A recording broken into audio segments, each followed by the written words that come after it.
you go. Thank you. Thank you all for coming this evening. I realize that there's some other really important debate going on TV. I'm not quite sure what that is, but I appreciate you making the choice to come here this evening. Welcome. My name is Paige Norman. I am the founder of Education Hill Neighborhood Association, who is our host this evening. I want to say thank you to First Baptist Church of Redmond for allowing us to meet here. Tonight's forum is going to be a little bit different than our usual forums due to the number of candidates. Each candidate will be given 2 minutes for an opening statement, followed by 2 questions with 2-minute responses. Think of it as a speed dating for the candidates. Now, I will let you know, in order to speed things up and to allow the candidates to meet that 2-minute timeline, I did send the questions out in advance so that it's not a surprise.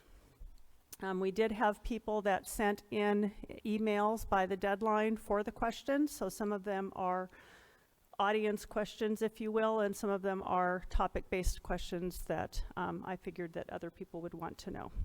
These are being recorded and they will be posted on our website, our Facebook page, and on our YouTube channel. And if you give me a little bit of time, I'll try and have them up by Monday evening. Candidates, I really want to thank you for coming this evening. I appreciate all of you coming. Our first group is going to be position 7, and I'm going to ask the 4 candidates for position 7, David Carson, Dr. Shad Ansari, Osama Hamdan, and Carlos Jimenez, if they would please come up to the stage and take one of our lovely seats. And you do have pens and paper there in case you do want to scribble some notes, and a bottle of water.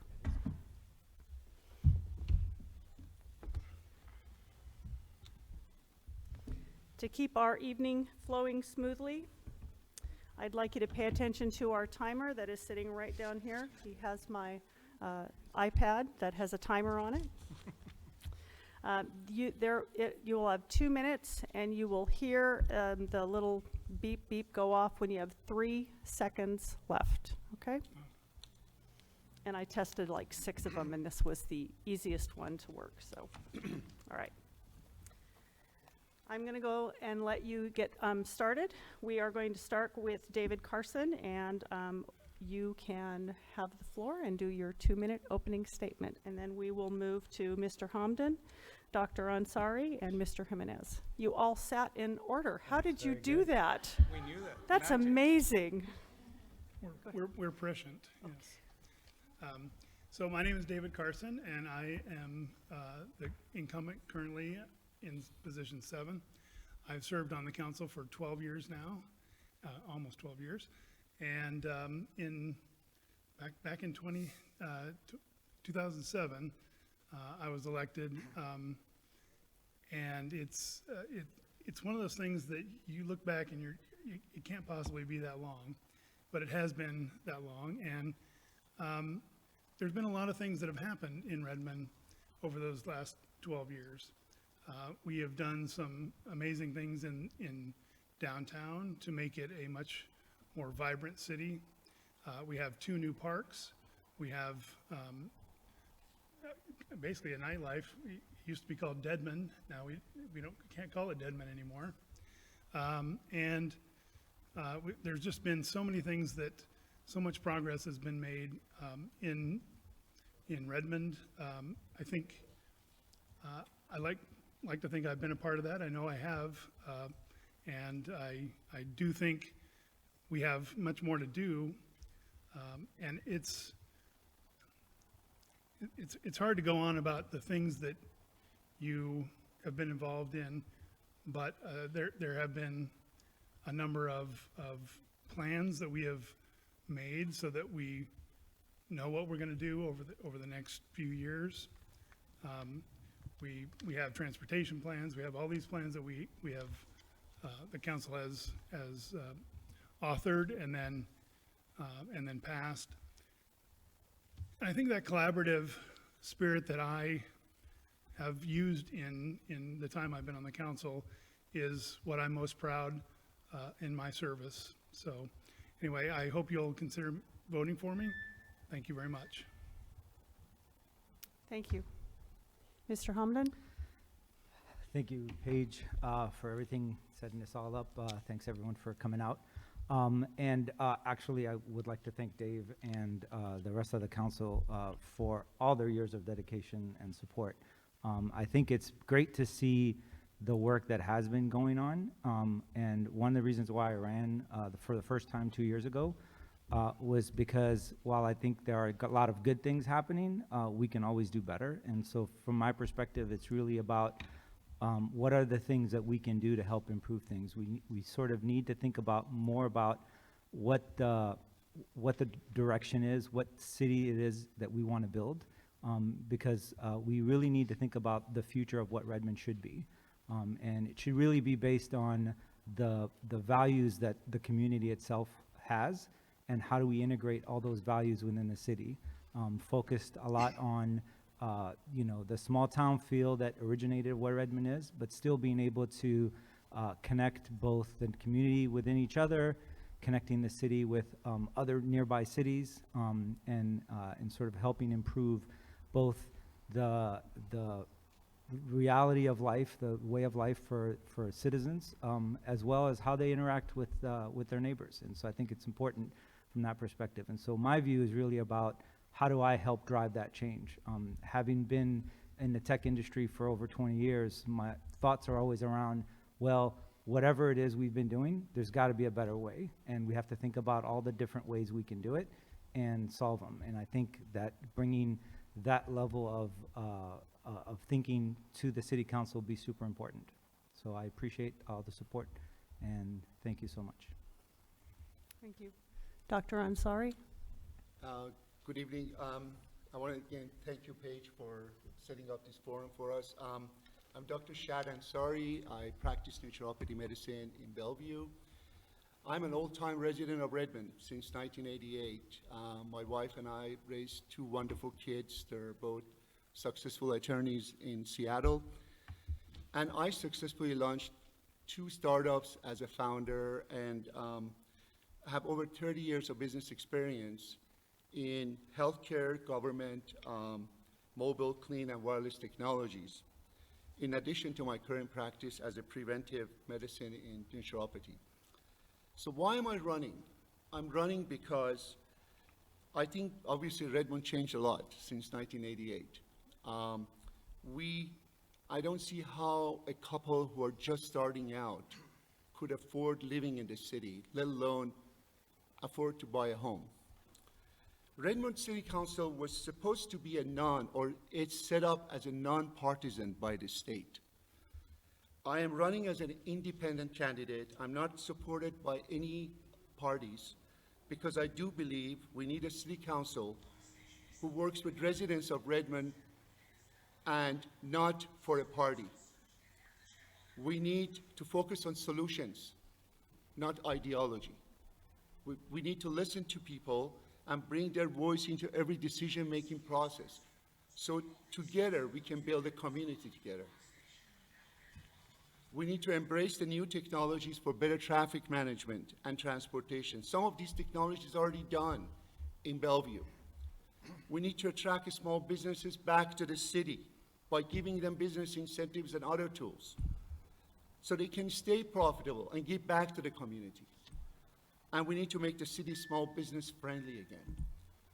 And last but not least, we need to work on building more communities, from teens to senior centers in the Redmond. We can do that. I know we could. That's why I'm running. Thank you. Thank you. Just as a reminder, if everybody could turn off their cell phones, that would be great. Thank you. Mr. Jimenez? Thank you. My name is Carlos Jimenez. Thank you, Paige. Thank you for taking the time to listen to all of us who have the intent of being part of the city governance. As you know, I'm not an old resident of the city of Redmond. I'm a new resident of the city of Redmond. I was priorly to moving to Redmond on West Seattle. But in the last 40 years, if I can say, 40 to 45, I've been involved in labor more than anything, fighting for equality, racial and social justice, fighting for education, fighting for equal rights, and of course, fighting for progress on at every level. The city of Redmond is a beautiful city, it's a beautiful community, it's a community that opens arms to every single one of us without looking at race, color, language, ethnicity. When I moved to Redmond, I felt a new home as soon as I started driving into the city. A brand new home. For that end, we decided, a group of us, to open a new cultural center downtown Redmond, a Centro Cultural Mexicano, with the fact and the vision of engaging community, bringing communities together, which is what Redmond has been doing, has been trying. We live in one of the most diverse communities in the region. Many languages are spoken. We live in one of the highest tech cities, I'm gonna say in the state, because of the size of Redmond. But even though the city is a welcoming city. So I'm really happy to be part of the city and try also to be part of this endeavor to continue the progress of the city of Redmond. Thank you. All right, our first question, and we're going to start with Mr. Homden. Our first question is, please tell us about the value of small businesses in Redmond. So for me, when I think about small business, I think about it from the fact of how Redmond itself is set up. I feel like it's the roots or the core of the city itself. As you drive through downtown, as you see all the different businesses that are there, having people actually treat that as an important value add, because you bring in a lot of families, you bring in a lot of different distinct values that small businesses have and they add. And I think it's critical to do that, because I mean the last thing that Redmond needs is a cookie cutter design or experience where we have large chains or big companies come in and sort of take over the downtown. We need to kind of keep that root of what we believe the city is and be able to actually attract communities to downtown and bringing the families to feel like it's something that they can actually actively participate in. And so for me, figuring out ways to incentivize small businesses to grow and thrive will be a critical piece to help see Redmond itself grow and thrive. Thank you. Dr. Ansari? So, small businesses and community, they're all together. We need to provide support for our small businesses because that's part of the community. The money circulates within the community and they all thrive. Unfortunately, as a small business owner, I know this is not happening in the city of Redmond. City of Redmond right now, small businesses are leaving, and I actually happen to know quite a few of them, and I asked them through my campaign events, why you're leaving? The answers were high rent, traffic congestion, high impact fees, high taxes or high head taxes, and these are not what we need for City of Redmond. What we need for City of Redmond is making it easier for them and working through the issues, the traffic, working through the issues that we provide, having not facilities for these businesses to come in and be able to thrive and be able to function.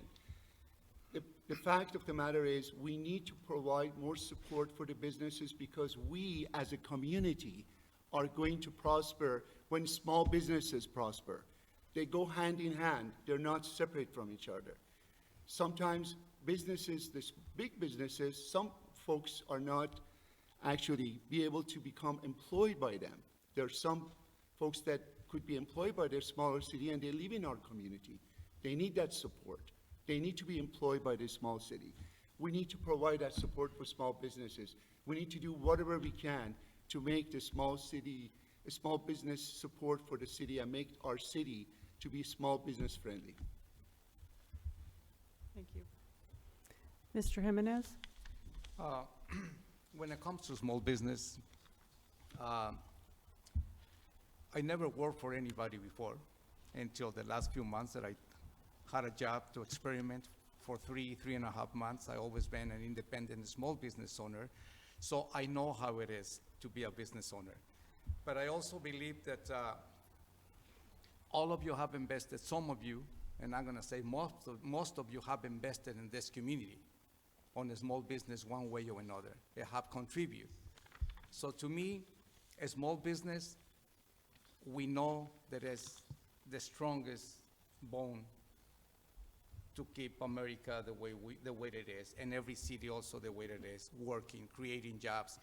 We also know that a small business provide always the first opportunity for every younger generation. Whoever owns a small business, it provided an opportunity for a youngster 40 years ago, 50 or 60 years ago, the way we are or they are doing it right now. So a small business is extremely important for any city, a small city, big city, medium-sized city. So I will say to a business owner, we need to continue mentoring. That is important for the city, yes it is. That every small business is having a hard time, not only in the city of Redmond. A small business is having a hard time all across the state, all across the nation, and everywhere else. The small business is under attack just because a small business pay a really high price when it comes to taxes, that we need a little bit more conversation with the state, and also as a city representatives, we need to find some programs. Yes, I do believe that. But don't forget to thank every small business owner for their contribution to our city, which is providing new jobs for our new generations. Thank you. And just a reminder, you can pull those mics closer. In fact, I'm going to ask that you do. They're not a broadcasting mic. You're going to have to pretend that you're eating the mic. That way everybody in the back of the auditorium can actually hear you very clearly. Thank you. Mr. Carson. Thank you. So I am a former small business owner. We often refer to it as my $1 million mistake. And if you think owning a boat is expensive, try owning a boat company. So I'm very familiar with the challenges that small businesses have, and I try to frequent them in Redmond as often as I can, because they deserve our support. They're the most reactive to the conditions. They're usually the ones that are bringing out the most innovative products, and so they have a special place in my heart. Even though I wasn't successful as a small business owner, I really want the money that I spend in my life to go toward those kinds of businesses. Recently, we had a conversation with One Redmond, which basically took over for the Chamber of Commerce back in around 2010.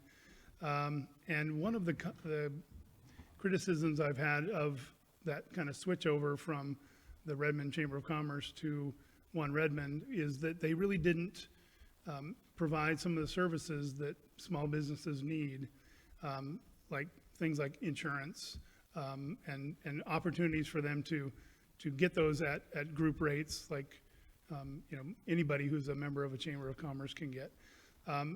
This meeting last week, we talked about, I brought this question up again, and they're going to do their very best to start instituting those programs with One Redmond. So I'm very happy that we're starting to see some movement in that regard. If you look at the small businesses we have in Redmond, we have an amazing array. And how do you think we get large businesses? They start as small businesses. So anyway, that's my take. Thank you. All right, question number 2, and we'll start with Dr. Ansari on this one. Please tell us your vision of Redmond. Could I open? Okay. You can pull it directly straight out. There you go. Thank you. Is that better? Okay, good. So my vision for Redmond is to be the leading city in the Puget Sound in the United States. And to make that happen, here's my vision. As a nonpartisan councilman, I want to focus on solutions, not ideology. I want to work on reducing the traffic congestion right now in the city. And we could do that. There are a number of ways to do that and work through those problems. I want to work with the mayor and the rest of the city council to have a city that is fiscally responsible. I want to work in measures to reduce burdens to small businesses. We could do that. We could still have opportunities to make that happen. Small businesses want to sit or be in Redmond, but right now we're not making it easy for them to do that. And I want to review and update the current IT infrastructure and implement the smart city technology and solutions for our city. I will evaluate the IT security of our city. As you know, that could become a victim to ransomware attacks that happened in Atlanta and recently in Baltimore. And finally, work on solutions to make Redmond affordable for first-time home buyers by special zoning for townhomes instead of permits for apartments. We need to increase affordable housing. We could do that by allowing the first-time home buyers to have incentives and be able to work with state and government to make that happen. That's my vision. I think we have this opportunity to do it. And we all need to make it happen. And I hope I didn't run off. Okay, I didn't. Good. Thank you. Thank you. Mr. Jimenez? Well, I firmly believe that we already living in a great city. The city that provides us with everything. Great safety, public safety. We have one of the best, one of the greatest in the state. Education, even though it's not to the city, but we have, as citizens and residents, we have a lot to say. But I firmly believe that we live in a really progressive city. The ideas of the residents of the city of Redmond can contribute to have a better city than the one we have right now. That we have problems. Problems come with progress. Infrastructure, I'm a civil engineer. So infrastructure brings problems when progress is at the door. We need to continue putting some views on our infrastructure so we can provide the best of the best, and we can. It's a small city. We are a city of 61,000 residents right now so far. So a great city is a city that can see the progress not only for the next year, the next 10, 15, 20, 25 years. We need to see our city in the next 25 years. Where are we going to be in the next 25 years? I think that's one of the plans that we need to start talking about at the table. We need a voice at the table that we can that can bring the concerns of all of you, every single concern that you have for your street, for your safety, for the services that you are not receiving, even though you're receiving everything, I can imagine. But we still need a voice at the table. The city is developing, is growing, and we want a better city. So my city is a city that progresses, but with all of us, all our families, all our kids can go with it, with the progress. That's my city. Thank you. Mr. Carson? Thank you. So my vision of Redmond is we've seen an evolution of the downtown. We're going to see an evolution of Overlake into a place where people can live, work, play, all in one place, and they'll be able to get on mass transit and get to other places around the sound. I think we're starting to see the vision that we had back in 2008 when we had 3 new council members on the council. We had some 3 veteran council members and 1 kind of in the middle, and we worked on plans to deliver what we're going to be seeing here very shortly, where we have light rail, so ease of moving around. And it is not going to be without a little bit of pain in the transportation department, but that's a temporary situation. We're going to have a much better infrastructure after that happens, after we deliver light rail to downtown Redmond. And you know, frankly, this is the city that I love. I love what it's turned into over the last few years. And I think we have a few really great things that are going to be coming for us. And I think you have seen what having a vision and delivering that vision looks like. Sometimes people disagree with what, you know, maybe particular things about it, but I think planning and then executing on that is what needs to happen. So, Thank you. thank you. Mr. Hamdan? So when I think about what I see as a vision for Redmond, I think of Redmond as a model city for the Northwest.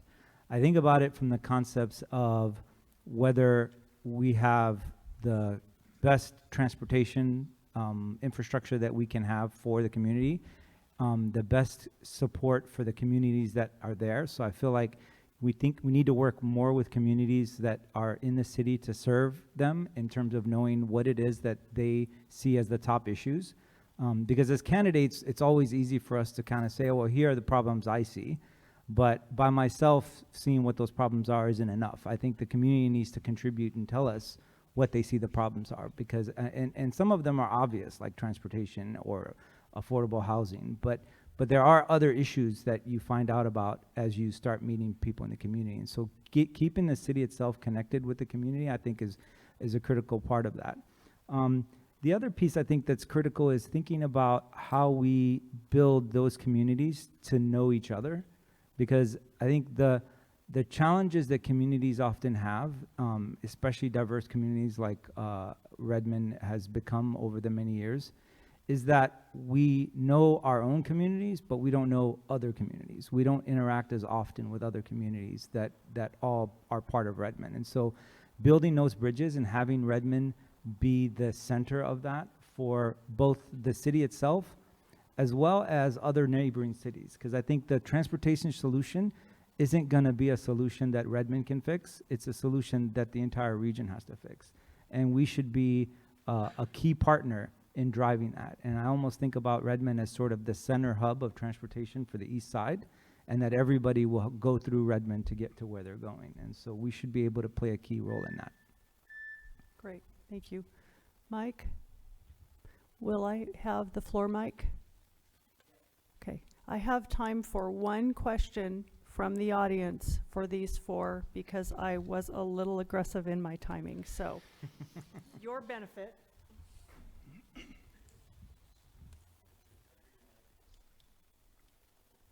Who's the lucky person? Is it on? Okay, so I have one question. I'm going to take Sherry.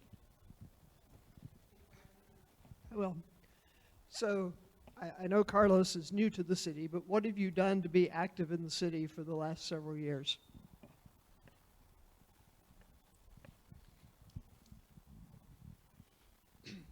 Go ahead. All right, thank you. Not only just in Redmond, all across the state, my involvement with the community has been always as an activist, as an organizer across the state, and not only across the state, across the nation. Lately, you know, we opened the Centro Cultural Mexicano right downtown Redmond with the community gallery. We put together a gathering, a fiesta, the Cinco de Mayo festival, to bring the communities together, to engage communities. That's my involvement. That's been my involvement across the state, putting together gatherings where the community can talk to each other, where barriers can be broken. So that's been my involvement, not only in the state of Washington, Texas, New Mexico, Pennsylvania, and some other places that I have been before. That's been actually my job. That's my passion, to break barriers, to engage communities. So that's been my involvement across the country. Thank you. And thank you all for staying under that 2-minute mark. I really appreciate it, even though that kind of messes up my timeline, but that's good, because then everybody gets to have some little extra questions. Gentlemen, you can take your water bottles with you if you'd like, and if you wouldn't mind leaving the stage. Oh, did you want, I'm sorry, I thought you were asking it just to Mr. Jimenez. I apologize. So for everyone then, Dr. Ansari, would you like to answer that as well? Well, I've been in Redmond for quite some time. And what I've done for the community is it's years of experience that as a physician working with patients and also building with other communities. I'm actually happen to be HOA president of our community, and we actually thrive together. We work together, and one thing I wanted to add, and that is, I totally think Hamdan actually brought a good point as far as we have a lot of diverse communities here, and we need to bring these diverse communities to be together and learn from each other and communicate and provide a better or bigger community. I think we are in a good position to do that now, and in terms of city council, we have that opportunity to do it, and we got to do it because you don't find that kind of diverse communities very many places in the United States, and we happen to have it in Redmond, and I want to be part of it as well. Thank you. Mr. Hamdan? So for me, I look at, and this is kind of one of the reasons why I think about community is so important and why I think it's important to connect the communities, is that when I look back at my experience and my volunteerism, if you have it for the community, a lot of my volunteerism has been within my own community. I volunteered at an Islamic school. And my biggest thing as part of that is trying to build that connection with that school. When we used to be in Old Redmond Schoolhouse, being part of that community, having those kids participate in Redmond activities with the rest of the cities was, for me, critical. My own kids as well. They grew up, I volunteered coaching for them in baseball and basketball. And so it's, for me, it's about integrating in a way that you preserve your culture, your history, your value, but you participate actively as part of that community. And one of the things I always remember whenever I think about what I do as in community is actually I took my son to go and help do the cleanup in the neighborhood for the natural areas. It was more fun for me just watching him play in the dirt than anything else, but it was good to see him kind of actively be engaged in that. And so again, for me, it's the realization that it's easy to get connected into your own world, but trying to figure out how to plug that world into the rest of the world around you, I think is an important aspect. And so that's where I think that the community connection matters. Great, thank you. Mr. Carson? Thank you. So I've been on Redmond City Council now for 11 and a half years. I've served on several regional committees. I currently chair the Lodging Tax Advisory Committee at the City of Redmond. I'm a board member of Havens Community Connections, which is a domestic violence prevention nonprofit. And I organize an event in the downtown park for that nonprofit. I'm also a member of Redmond Kiwanis, and we meet at Family Pancake House at 7 a.m. on Fridays. There's probably a few others, but that keeps me busy. Great. Thank you. Thank you. Thank you very much. Thank you, gentlemen, for your time. If you'd like to join us in the audience.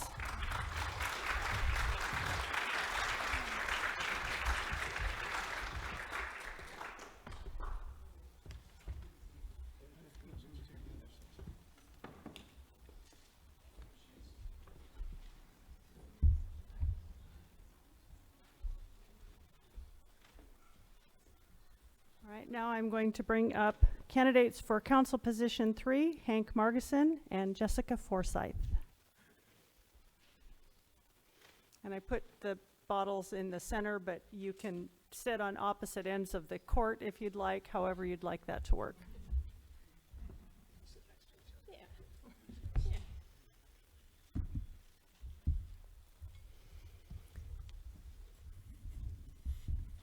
And we will start with Ms. Forsyth for your opening statements. Please remember to speak directly into the mic. You're going to need to really eat that mic so that everyone in the back can hear what you're saying.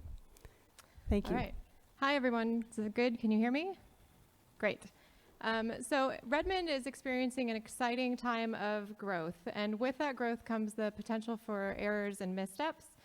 I think we need passionate voices in our legislative process to ensure that Redmond has a fair, inclusive, and protected future. I believe that I can be that voice for you. I believe that I can promise to hear your concerns, to steer us through our growing pains, to address the fact that the volume of traffic in downtown has decreased while the amount of time you're stuck in traffic has actually increased. I want to protect our small businesses that make us a vibrant community. I want to address the fact that our infrastructure is aging and is undersized, poorly configured, and unable to support our recent growth. I want to protect our environment, and I want to make sure that the quality of life in Redmond is one of the best in the Sound. I'm running for City Council because of this community. I'm running because of all of you who showed up at the MAPS New Zealand Vigil to stand with our Muslim brothers and sisters. I'm running for all of you who showed up at the Cinco de Mayo event and danced and sang and ate amazing street food. And I'm running for all of you, the community, who are going to show up at Derby Days in a couple of weeks and enjoy pancakes with our fire department, which, by the way, the funds raised for that are going to go to this community here where there was a fire a few weeks ago. So I'm ready to put in the hard work and dedication that it's going to take to be on City Council, and I hope that I can be your voice. Mr. Margison? Well, thank you, Paige, for organizing this, and thanks everybody for coming out. Right Thanks, into my that phone. microphone.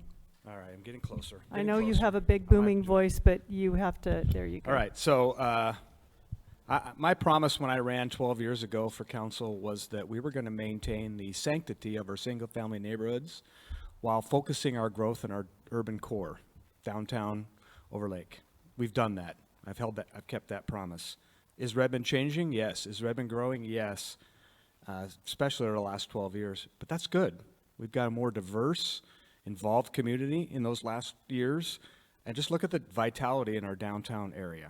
There are 20 more restaurants, including one of my new favorites, Spark Pizza, which you can't get into practically, so I had to order out and go pick it up recently.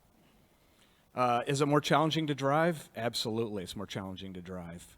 But that comes with the way things are set up. However, what the council's done over the last several years is complete the grid downtown, make it easier to get around in terms of not going down the wrong way on a one-way street. We also built a painted parking lot, which I know Mr. Carson didn't care for, but it does offer some parking in downtown, as well as there's 2-hour parking limits on downtown parking to help facilitate turning over those spots. As light rail gets closer and closer in Overlake and downtown, and it's time for us to embrace that mobility option, and that mobility option will be the game changer as far as I'm concerned in those next 4 years. My hope, I've said this many times, is that I can ride a light rail train to a Sounders game in the near future. That's my hope. I also would like to see us invest in our transit-oriented development and workforce housing. We will see a lot of that coming into Overlake Village and Marymore Village, as well as what you've seen in downtown Redmond. I'm going to stop there because I'm running short on time. Thank you. All right, your first question is, how will you encourage communication with citizens? And Mr. Margison, we're going to start with you. Thank you. So first off, I would say I would encourage communication with all residents, not just citizens, because there are many people who live in our community who are not citizens. So I think in order for us to be open and having good conversations, we need to do that. I think the other thing is if you're going to have communication, you need to listen. And that's something that I've tried to do as a council member over the last 12 years. I understand that sometimes we can't always do everything that people ask, but if we explain why, then that is really a more palatable situation. By engaging in conversation, communication becomes a two-way conversation. It's not just one way. So you can actually educate and learn at the same time. I am committed to continuing the community conversations. I think we've had some great turnout of those over the last several years. Something that I enjoy actually going out and doing and meeting with folks in their communities because it brings council out to your neighborhoods, and I'm committed to doing that. But we also remember that not all residents have the time or the ability to get to places like that, and so we are creating an online process where people can actually give us feedback. I would also add, one of the things a lot of folks can do is participate in surveys, because that's a way to do that. The city often posts a survey of when something's coming out, and you'd be surprised how we can listen to and get feedback from a variety of folks. And it's not a scientific survey by any stretch of the imagination, but we definitely hear the voice of the folks that we represent when we're in council and at committee meetings and on the dais. And so I would like to see that. Also participation in community events. Jessica mentioned Derby Days. That's coming up in a couple of weeks. I hope to see everybody out there as well. It's one of the neat things about the city of Redmond is that we have a party, in a sense, in our downtown area every year, and I look forward to doing that. Thank you. Thank you. Ms. Forsyth? Absolutely agree with the comment about reaching out to all citizens, not just, you know, the voters. We have a very diverse community, which makes us an amazing community. In a few weeks, the city is launching what's called Let's Connect Redmond, and I think that's going to be a great tool for us to use. But I want to make sure that we are actually getting quantifiable metrics from that new tool, and make sure that the city council is requesting those metrics once that tool is rolled out. My whole career has been in communication, and with that comes the great skill for listening. I have to be able to take what my community members are saying, distill it down to the core of what is needed, and find a solution that will work for everything, and not just a solution that will work in the immediate future, but a solution that will work 1 year from now, 2 years from now, 5 years from now. We need to minimize short-sightedness, and I believe that I have that skill. I also think that we need to lean more on our neighborhood associations like this one.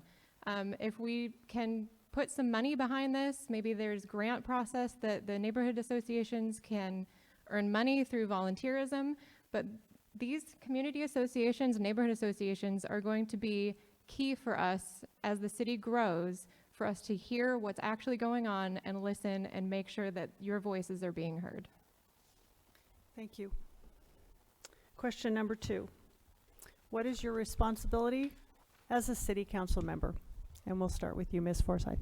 So rolling right along with what I was just saying, our whole job is that we listen to the community.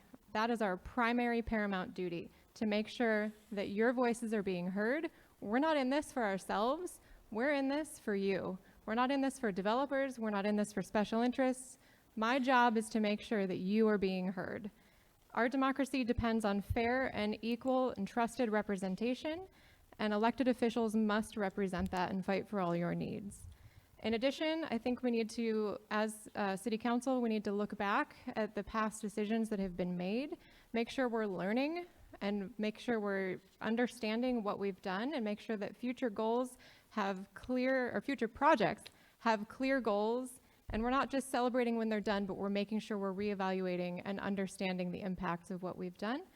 I think that this just keeping those goals and metrics, keeping us honest, just makes us a better regional partner when the city and the community's values are at the core of all of our decisions. Thank you. Mr. Morgeson? Thank you. So, at its core, a council member is responsible for listening to all the residents of our community and representing them when we take action on ordinances and resolutions and things of that nature. We are also responsible for overseeing the fiscal health of our community. That in terms of not just passing a budget, but monitoring how that budget's doing, giving input to the administration on how to exercise the budget. And as the chair of the Finance Administration Communications Committee, it's been my responsibility for the last almost 2 years, year and a half, to take that on. And I've taken that on very seriously. We also represent the city when it comes to other cities. We do interact with other cities, and we are representing you when we're out there doing that. And I take that seriously as well. Advocate for you all regionally. I am actually a vice president of the, vice chair, of the Regional Transit Committee, which is essentially overseeing Metro and trying to arrange for more rides in our community. Also serve on the Growth Management Policy Board at the Puget Sound Regional Council, Same thing as the vice chair of the entire board. And that we're shaping public policy that will have long-term effects on when my grandson grows up and wants to buy a house in Redmond, who currently lives in my backyard. I'll tell you about that in a minute. But so that way he can have a family and live and go to schools here in this great area. I would add also that we are accountable for our own actions as council members. So things that we do and say are really important. We need to make sure that we do that in a smart way. And we really do set a future course. That's action that we take now will have long-lasting impacts down the road. And my goal is that those actions will help the citizens thrive. I'll just close with, again, thank you very much, Paige, for setting us up. Thank you. And we have time for one question from the audience.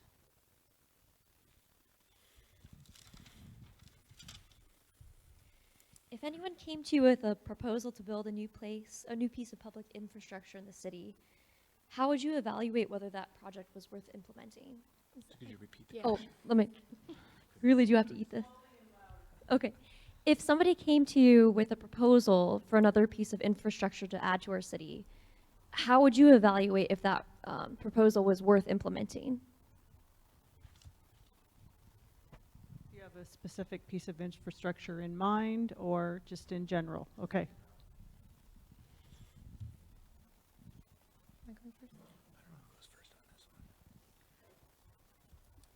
Mr. Morrison, we'll start with you.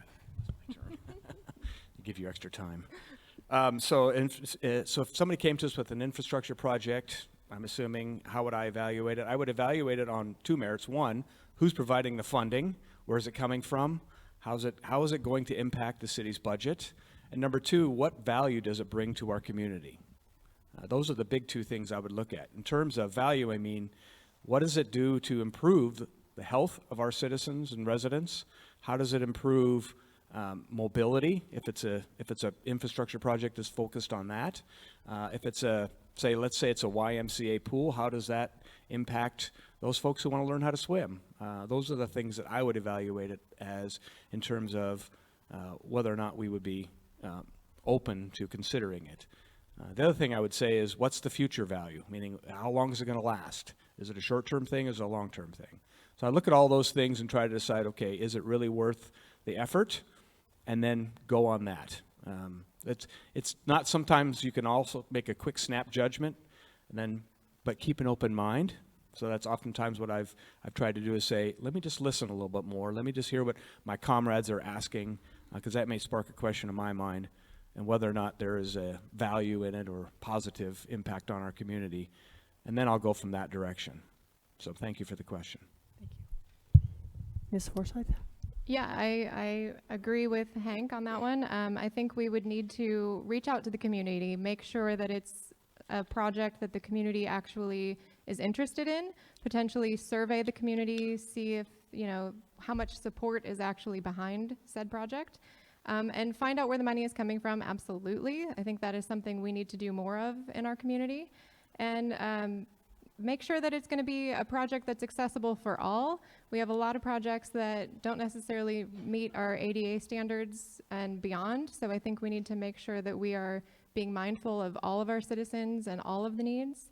And then make sure it's a regional project. Make sure it's something that will bring people from outside of our community in, if it's that kind of project. We want to make sure that we are a leader in the region as well, and if we're looking at new projects, let's be forward thinking and make sure that that is something that we're looking at. Thank you. Thank you very much. If you would return to your seats in the audience, and we will bring up, thank you. City Council candidates for position 1, Hank Myers and Varisha Khan. I didn't check with her before she got here to see if I was going to pronounce it right, so I apologize.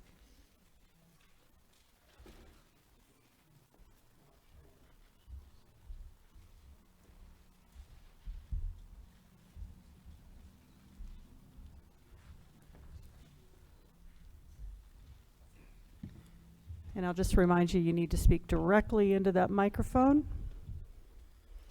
Thank you very much for coming this evening, and we're going to start with your opening statements. You'll have 2 minutes, and we'll start with Mr. Myers. Thank you. My job this evening is to convince you that I am the best person to fill position 1 for the next 4 years. I started this morning at 6 o'clock in Spokane, Washington. I was attending the convention of the Association of Washington Cities, which is tremendous policy and academic training in the art of being a good city council member. And we had a very inspirational speaker. She was the first woman to command an Apache helicopter in combat. She did 3 different tours. And one of the interesting things she said when she was talking about piloting a helicopter, as in doing anything in life, she said the thing you have to remember is you got to keep the crosshairs in front of you and looking forward. I've been on the council for 12 years and we've accomplished a number of things, but my concentration now is on the next 4 years and the things that can be done. And some of the things that I think need to be done, and you've heard these before because they're rather well known. Number 1 is we need to do some things to create and increase the amount of affordable housing that we have. There are a lot of things we haven't even tried yet. The second thing, and it's my own personal thing, is I believe we need to do more to improve our environment. We don't have a very good record here in Redmond. I represent the city of Redmond on the Salmon Recovery Council. I'm the forest steward for Meadow Park up here. I am also the vice chair of the King County Hazardous Waste Program. So the environment is a really important thing to me. And finally, the third thing is I'm a transportation economist. I came up here 42 years ago when Alaska Airlines recruited me, smallest airline in the country, 4 total airplanes. My job was to create a regulatory environment and do route planning and do pricing, and I think we did a pretty good job. So I think those are the kinds of things. We have to be forward-looking, but we have to look for a record of success. Thank you. Thank you. Ms. Khan? Hello, everyone, and thank you, Paige, for hosting this event tonight. My name is Varisha Khan, and I'm running for position 1, to be on your city council. I've grown up in and around Redmond, and I'm running because I want Redmond to be a leader in environmental sustainability, in access to transportation, in inclusion and affordability, and ultimately in building bridges across communities. I understand some of the challenges that we have in the city, like a slow running bus system, as well as some of the opportunities that we have, like an incoming light rail. This is where my parents raised me to be a strong, independent, proud American Muslim woman, and to value hard work, community, and inclusion. My dad's a software engineer at Microsoft, and he worked hard to put food on the table for my family for the last 25 years. And my mother was a PTA member when I was at Horace Mann Elementary, and she always wanted me to take advantage of academic and community opportunities, and that's why she would drive me around Little League softball practice at Hartman Park, and would help with the coaches and the parents at the Little League softball games. Both my parents taught me the Islamic value to pursue high levels of education and give back to society. And that's why I graduated from the University of Washington with a bachelor's degree. And during those 4 years that I spent at the UW, I would commute to Seattle, taking the 542 bus here from Redmond. I'm running for the city council because I know what it's like to grow up here. I know what it's like to be part of a family-oriented community. And these are the values that I want to bring to our city council because we need these ideas to prosper under a new and innovative leadership. Thank you. Thank you very much. All right, your first question is, what is your vision for community centers for Redmond? And Ms. Khan, we'll start with you. So the purpose of community centers is in its name, to make a city a community.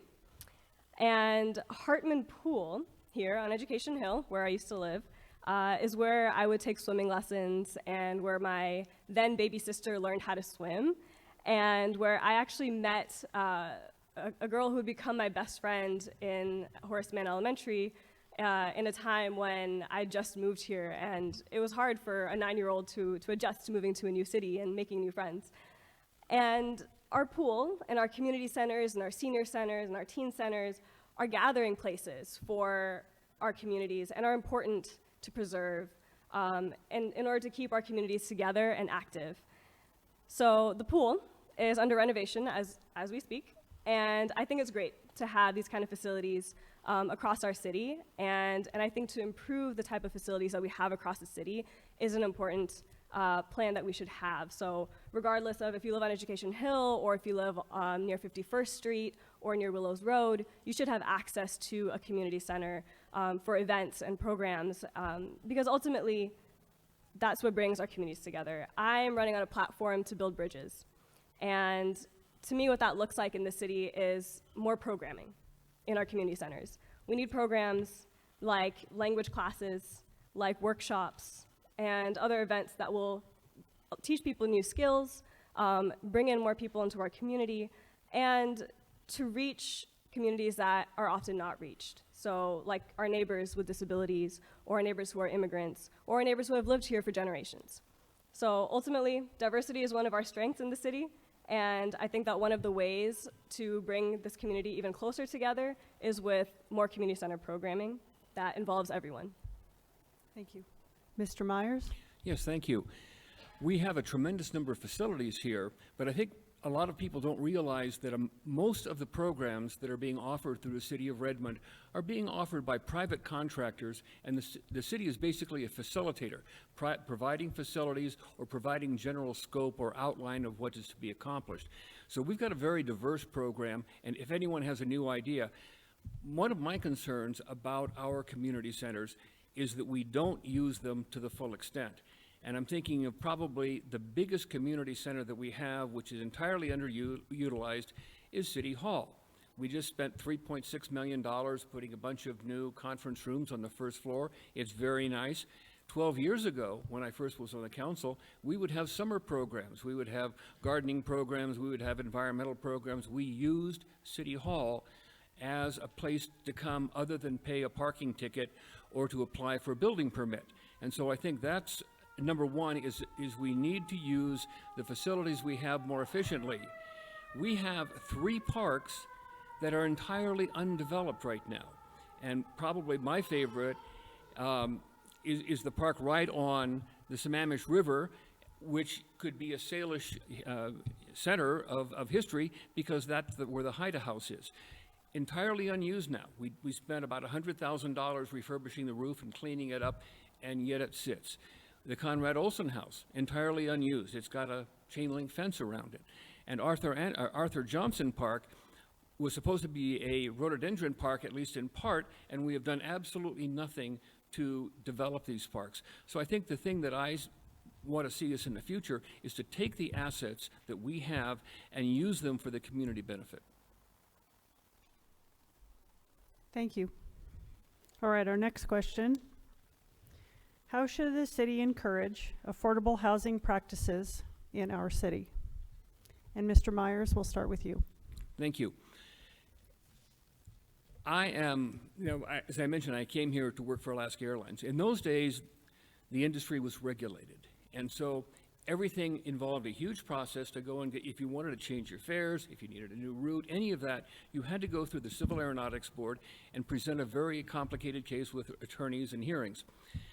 One of the greatest things that happened to our aviation structure is deregulation in 1978. It cost me a very nice career, but it was really beneficial for the consuming public.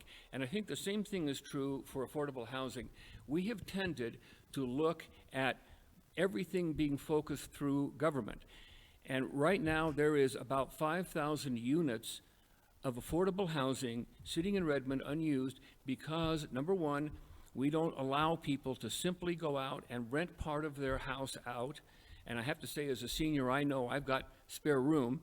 And when I managed the Eastside Friends of Seniors, we had a number of people who were living in one floor of their house, but they were prevented from renting out part of it, which would not only give them money, but provide affordable housing. A similar thing we had was with Mr. Margison, went out to get an auxiliary dwelling unit. Nicest guy in the world, and he's got a wife who really stays on top of things, and it took him 2 years and a lot of money to get through a process that, as Mr. Margison says, should be a one-page application. So I think we have so much process that adds into what we do on affordable housing. And I think if we were to eliminate a lot of the process that's required, it's about 30% of the cost of a house is regulatory process. And if we could scale back on that, we could have much more affordable housing, and if we allowed existing housing to be used more efficiently. Thank you. Ms. Khan? The housing crisis is not only an issue that impacts Redmond, but it's a regional issue and a national issue, really. And it's one that our city is already proactive in creating solutions for, as Councilman Myers mentioned. But we do need constant and conscious effort by a coalition, including our city's elected officials, in order to really be able to spearhead and really be held accountable for making this actually happen. So in a time where homelessness is a reality for so many, and where 80% of Americans live paycheck to paycheck, meaning most of our neighbors are living paycheck to paycheck if we are not ourselves, it's actually time for us to look our elected officials in the eyes and be able to answer, to have them answer to us exactly what they've personally successfully managed to accomplish to be able to stop the affordability crisis here. And if we can't, we need someone who can. I'm someone who gets it. My husband and I are renters in Redmond, and even though we're paying a higher rent than we would in another part of the region, we chose to live here because of all that Redmond has to offer. And yet we've seen some of the issues that come with renting, like having the rent or having the building sold out from under you while you're renting, or even before you're renting. And while we're lucky to be able to find another place, and even if we didn't, we would still be able to find something we could afford eventually, many people cannot. And many people who are living in this city do live under that fear as well, of having the property they're living on sold out from under them, and they're not going to be able to recuperate. So if this does happen, if this is becoming a norm in this region, we need to make sure that we're stopping it. And we need someone who has a perspective of being a renter, of being someone who is directly impacted and who knows and can speak to people who are directly impacted by the affordable housing crisis directly. Thank you. I have time for one question.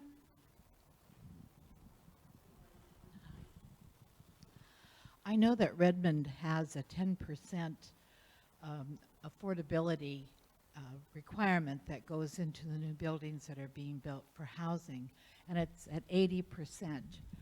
What would you do to include other levels of affordability, as low as 30% and 50% and so on, so that we could get more families involved, and also in having a more variety in the types of units that are offered? Because in a lot of buildings that have been built, apartment buildings and condos, what they have done is the affordable units are studios, which are not okay for families. So thank you. We'll start with Ms. Khan. So thank you for the question. Yes, it is difficult for people who are not at the King County or even Redmond median income level to be able to afford to live here. That is a reality.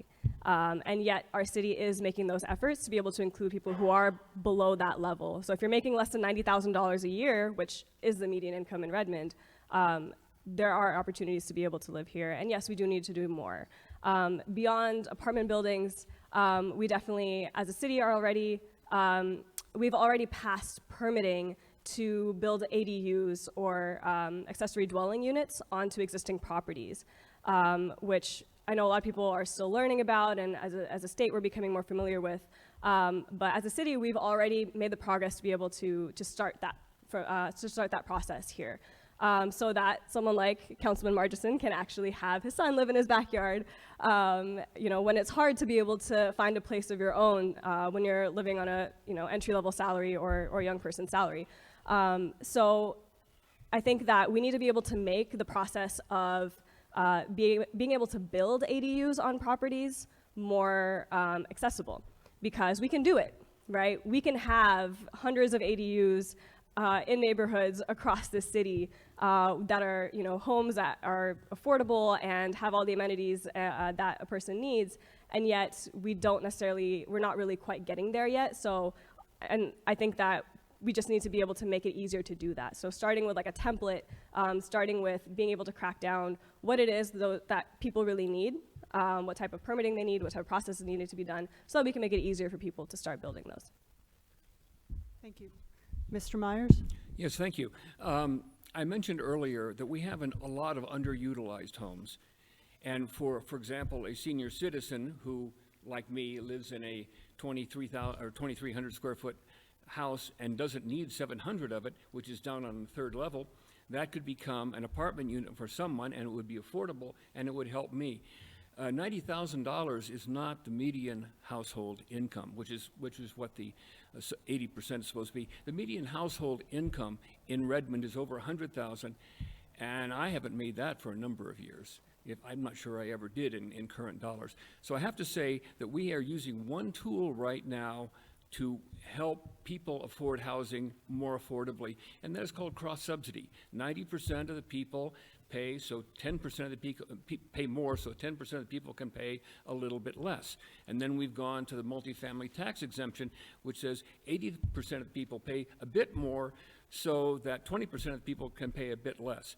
The 10% percentage is just ludicrous. We need to be getting down into the 50 and 30% households, and we've done that for senior citizens with the program that the city of Redmond did in providing 74 affordable units on property the city of Redmond owned. But as I say, between easing the regulatory process, reducing that 30% down to 15% or 10% is going to have a significant impact on all housing, not just particular units. And then secondly, making sure that we allow the market to use all of the housing units that are potentially available is going to provide a more diverse form of housing than what we're seeing right now with either apartments or single-family housing alone. Thank you. Thank you, Ms. Khan. Thank you, Mr. Myers. Thank you, audience. Thank you.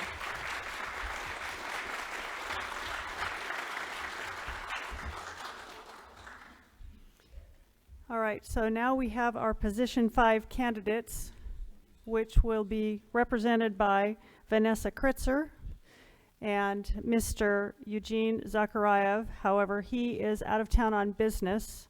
I did send the questions in advance, and he did send the answers to me, so I will be reading those in as well. And yes, you can time me so that if I go over the 2 minutes, you can all laugh and point. Because I didn't time it before I wrote it down. All right, I'm going to introduce Vanessa Kritzer. Thank you, and you have your 2 minutes for your opening statement, beginning now. Well, hi, everyone. My name is Vanessa Kritzer, as she said, and thank you so much for having me, Paige. I really appreciate you putting on this event. I'm running for Redmond City Council, position 5, because I love this community. And I grew up in this area, and now I'm raising my daughter here. And I think that this is a really key moment for Redmond, and I want to ensure that we can really build a city that is inclusive, accessible, thriving, and sustainable.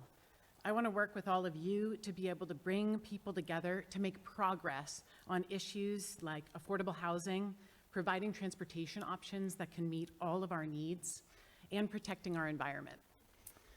I'm excited to be here, actually, because one of the big reasons that I'm running for office is because I want to make sure that our government can be more transparent and that citizens can have more of a voice in the process, especially in regards to preserving the quality of life and the character of our neighborhoods. So it's wonderful to have this neighborhood association. And in particular, in my career, I've worked in the public, private, and nonprofit sectors to help to educate people about the policies that their government are passing and to give them the tools to take change on a local level. Now I'm running for office so that I can be your person on the inside, listening to you and having that perspective to want to bring your voice to the table. And essentially, I've worked at the federal level on environmental policy and human rights policy, But about 5 years ago, I moved back to this region because I wanted to make sure that I could make the most change, and I realized I could do that here in my own community. Since moving back here, I've gotten a Master's of Public Administration and an MBA to be able to have the tools to actually think creatively about how we make that change. And I look forward to telling you more about my background as a part of our ongoing discussion. Thank you. All right, you're going to have a little bit of imagination and pretend that I'm Eugene. Hello, everyone. My name is Eugene Zakhariev, and I am running for Redmond City Council position number 5.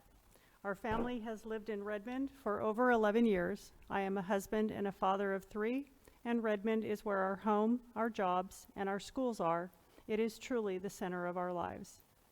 If you follow the local political scene, you know that I ran for council 2 years ago. This year I decided to run again, as I feel that our city administration continues to disregard many in our community who happen not to fit into its vision of urban renaissance. New construction continues and the infrastructure improvements are overdue, and the light rail still gets mentioned as a magic solution that will resolve the traffic congestion once and for all when it is built. We spend a lot in urban growth areas, letting down neighborhoods that fund the majority of these improvements via their taxes. And most importantly, the city administration continues to make it hard for Redmond citizens to have meaningful impact on the direction of the city they live in, hiding behind formal procedures. I have been active in my community in Overlake for the last 7 years and acquired lots of hands-on experience navigating the city planning landscape. When elected, it is my goal as a council member to make sure that a Redmond resident does not need a lawyer to influence the decision-making process, and the city design and land use codes actually represent the will of the residents of our city. All right, we'll start with our first question. What solutions do you offer for traffic and congestion on Avondale Road and Redwood Road? And we'll start with Ms. Kritzer. It's a great question. Traffic is a critical issue. Anyone who is commuting in and out of Redmond every day knows that it's a problem. And it's something that our city council has to address for 2 really big reasons. First of all, quality of life. I can tell you that when I'm commuting back from work and I'm sitting in traffic on Westlake Sammamish Parkway, I have one thing on my mind, that every minute that I'm sitting in the car is a minute I'm not spending with my family.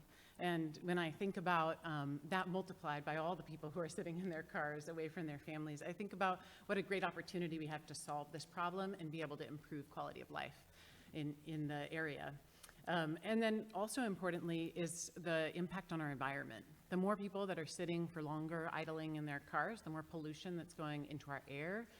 That's important both for our local community, but also really important for making a local impact on climate change. So if we can cut that down, it's really important. How do we address this?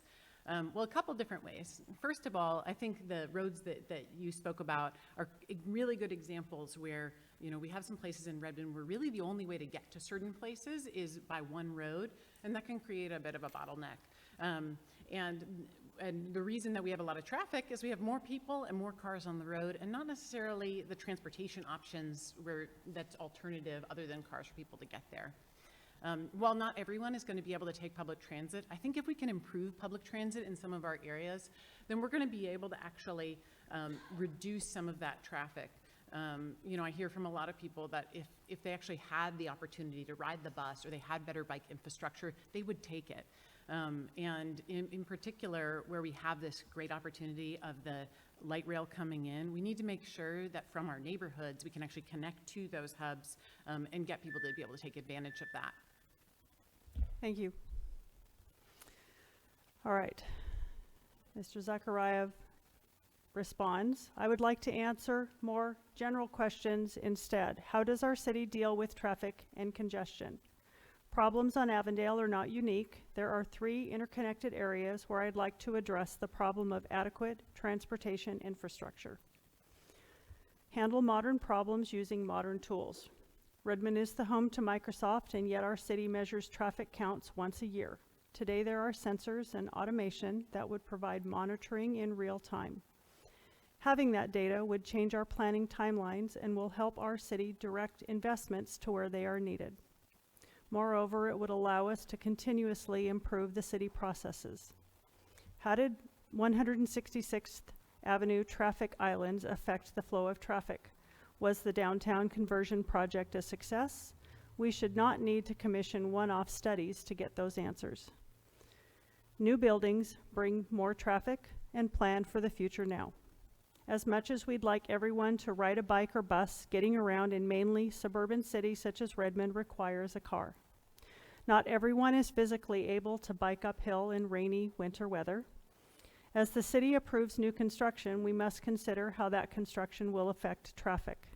If the infrastructure cannot accommodate more trips without levels of service deterioration, that should be a consideration for the approval of the project.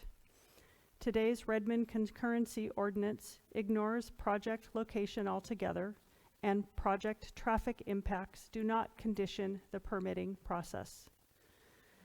Concentrate on what the city does best and improve. The problems with congestion will not go away. We are home to Microsoft campus that is expanding. New construction in Redmond will not stop. And as much as many would like to believe, light rail will not resolve our traffic problems. I'll stop at the 2 minutes. All right, question number 2. How will you improve the character of our neighborhoods, particularly the downtown urban centers? And I'm going to start with Mr. Zakhariev this time. I'm glad you all have a very good sense of humor. How will you improve the character of our neighborhoods? The character of the neighborhoods is one area where the city should listen to the residents. The city administration should foster neighborhood associations, and as a council member, I intend to change how the city manages community relations. Would we even need city-organized neighborhood conversations if there were community-run neighborhood associations such as exist in Kirkland? Why would the city spend thousands on public outreach campaign per project rather than working with community activists to set up a permanent communication channels? Having the data only from city-managed community outreach willy-nilly results in underrepresentation for significant parts of our city population. Another vital aspect to improving community character is ensuring that funds are allocated for all neighborhoods, not urban centers only. One good example is a downtown park. It certainly provides value to part of the city population, but there is another part that does not benefit from it as it was built. Does it have parking for those that cannot walk or bike downtown or not able to walk far? Does it cater to families with kids? And yes, I heard about the water feature, but just compare it with the one at Bellevue Crossroads Park. In comparison, it does not even deserve to be mentioned.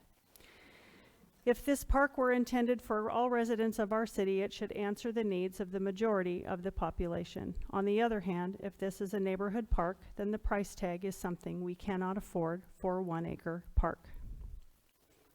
Ms. Kritzer? This is a really important topic to me because I live in downtown with my family. And it's also one of the big reasons that I've gotten involved in city politics. I actually grew up in a single-family home in the Bridle Trails neighborhood, but as I mentioned, I lived away for about 10 years on the East Coast working in Washington, D.C., and when I moved back here about 5 years ago, one of the things that I found most interesting and concerning was that almost every day I talked with people about the growth in this region and their concerns about how we could actually continue to maintain a great quality of life and the special, unique character of each of our neighborhoods and our places. I also saw some really great changes in places like downtown Redmond, where I decided to make my home because there were so many great things to take advantage of. But in particular, this question around how we can do development in an inclusive way drove me in my master's degree in public administration to look at the issue of exactly what levers we could pull to be able to do community economic development. And one framework that I've found really useful, especially as I've been serving on the City of Redmond's Planning Commission, is to use a framework of thinking about triple bottom line community economic development. Often when we think about development, we think about the economic bottom line, making sure that we have small businesses that can thrive, that we're attracting people to our city. But we also need to think about other factors that are important for our community's character and quality of life. The second bottom line we can really think about is the environment, making sure that the rivers and wetlands and tree canopy, the parks that we all really love about this city can be maintained, and really thinking about how we do that with planning. And then third, thinking about the social impacts and really making sure that when we do development, we're getting the input from citizens. One of the great opportunities we have coming up is that we're going to have a periodic update to the comprehensive plan for the city. And that's a great place where we can really think about, what is the unique culture of our neighborhoods and be able to integrate that into the vision going forward to 2030 and make sure that gets implemented into policy. Thank you. And we have time for one question from the audience. Hi, my question is about the sign in the City Hall. And that is that they say it's a customer service when you go into City Hall. I'm not walking into Xfinity, the Xfinity store, or into Nordstrom's. I would like to know, would you consider changing it to citizen help and information? That's a great point. I think it's really important because we hear a lot of discussion these days about the use of business frames to look at government, and business and government are different because government is really tasked to serve the citizens. And that is and they have a different bottom line. They don't have a bottom line of profit. They have a bottom line of public good and community value. And that's something that I think is really important for us to reiterate. At the same time, I think there's a really interesting movement right now within public administration to be able to think about, how can we better serve people? While I think that it's really important to have the nomenclature correct and to recognize what our mission is, that thinking about, how can we more quickly respond to people's needs? In particular, in an era in which, from businesses, people are used to being able to jump on an app and quickly have their question answered, to have all of their information in one place, to be able to have that responsiveness. We should expect from our government that we're going to have that responsiveness too. We're going to be able to hear from them and really connect. So I think there's some definitely useful pieces of that, but really important to recognize the unique role that our government plays in supporting public infrastructure and public good. Thank you. And I can't read Mr. Zakharayev's mind, so I can't give you a statement from him, and I apologize for that. I am going to say thank you all for coming this evening. I'm going to encourage you to hang around. We have a little bit of extra time, so please feel free to ask the candidates any questions that you have. If you'd like to get pictures, you can get pictures. But there are all contact information for every one of the candidates are in your pamphlet this evening. And I wanted to call attention that our next candidate forum will be July 11th. That will be the Lake Washington School District School Board position number 5. We have 3 candidates running for that. I hope to see you all here. Thank you very much for coming this evening.